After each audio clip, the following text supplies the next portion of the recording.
I could talk a lot about drugs and alcohol. Where do you want to begin? I started at the pub, ended up in Betty Ford. So when I first had my first drink at the age of 14, I spat it out and I said, no, this is the wrong stuff. It tasted like horse piss. But then the feeling got me and I thought, maybe I'm wrong. And when I first drank, I never drank socially. I never went in a pub in my life to drink for a drink. I went to get there hammered. And it was fun for a while until I started to have a bad time. Crazy, but that's how it goes. Millions of people living exposed. Ah, baby, yeah, it's not too late to learn how to love and together to hate.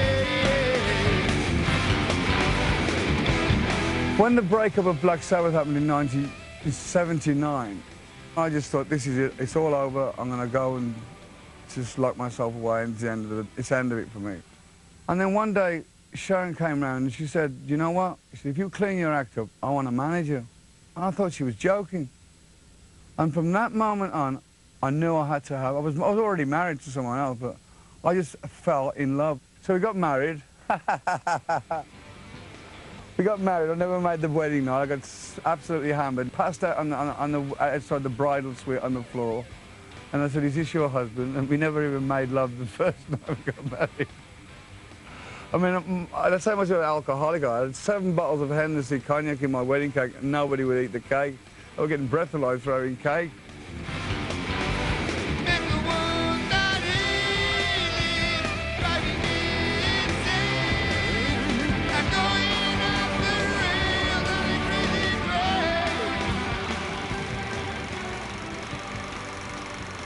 In a blackout, apparently I attacked my wife and tried to kill her.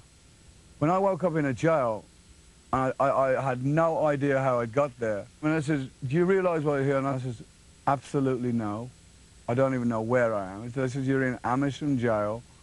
We are formally charging you with the attempted murder of your wife. I says, what? What are you talking about? You know, what murder my wife? I love my wife. You tried to strangle her last night. I says, I did?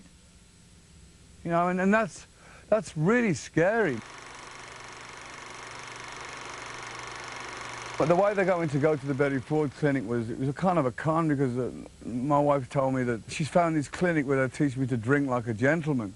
Now, I could imagine myself the gentleman drinker with the old quiff moustache and cigar, you know, gentleman's club. So I go into the Betty Ford center and I go to, I think it was Betty Ford, was one of the people there, and I said, okay, where's the bar? And she looks at me with a gaping in her mouth. She goes, what? I said, where's the bar and where do we start? And she goes, you're definitely in the right place. Mr. Crowley, what's been on in your head? Oh, Mr. Crowley, did you talk to the dead? Your lifestyle don't really seem so tragic. There's a thrill in it all. You fool all the people with magic. Yeah, you waiting on sit down down, Mr. Charlie. Did you think you were pure? But you know, with tattoos, that's another addiction. You have one, you gotta have two. You have two, you gotta have three. And I still contemplate having more, you know. One thing I will say, if anyone out there wants to have a tattoo, you should really seriously think about what you're having on. Because, you know, I've seen some stupid tattoos. I mean, never have one on your face.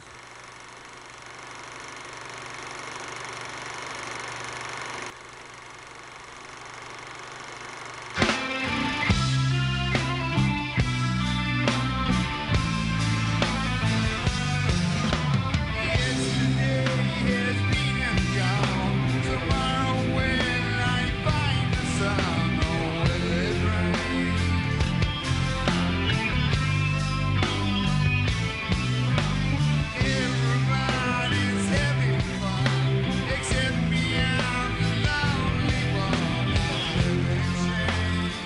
after I got fired from Black Sabbath, I kind of gave up, and then when Sharon came out and said she wanted to manage me, if I could clean myself up and get the dried pizza at the back of my head. And she said, well, we're going to start auditioning, and I said, oh, no, man, I've never auditioned anybody in my life, because Black Sabbath never auditioned, we just formed, you know.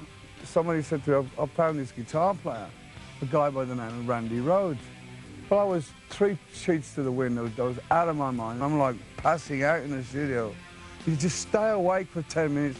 I remember looking through the control room window of this recording studio and thinking, this guy's incredible. I said, come round and see me tomorrow. So he came in, and when he came into the room, first of all, I thought he looked like a chick. I thought, you're a guy. I mean, the guy was so angelic, so amazing looking.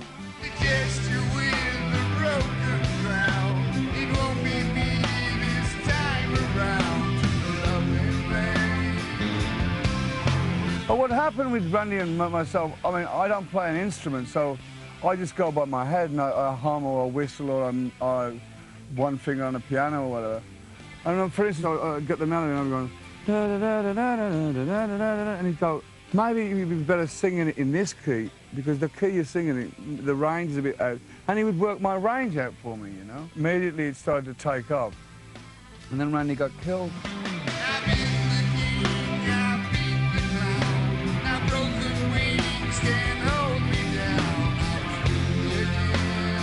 I was only with him for a couple of years, but it seems so long at the time. It was like every day was a magical day, you know. I mean, he was a great, great, great person, great player. We had a lot of fun together. There's not a day goes by, there's not one day goes by that that day didn't come into my mind.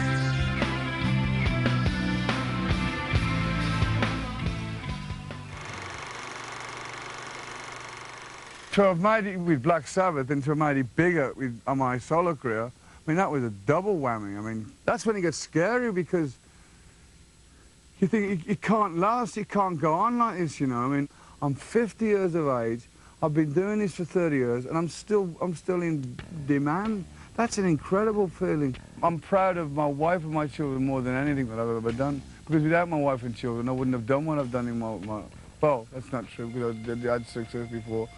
I'm glad that I've got at least 2 sensible brain cells left in my head.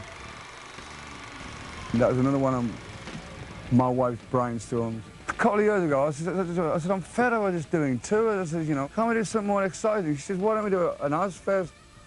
I said, what does that mean? She said, well, you know, she said, well, just do a festival. We'd get a load of bands and do a festival. And I said, well, do you think we're biting off more than we can chew? And so we originally were at 4 shows, and they sold out in a heartbeat. I must say, this Ozfest I've just completed was one of the best tours I've ever been on in my life. It was great. The bands were great, the atmosphere was great, the audience were marvellous, and I'm going to do it again and again and again.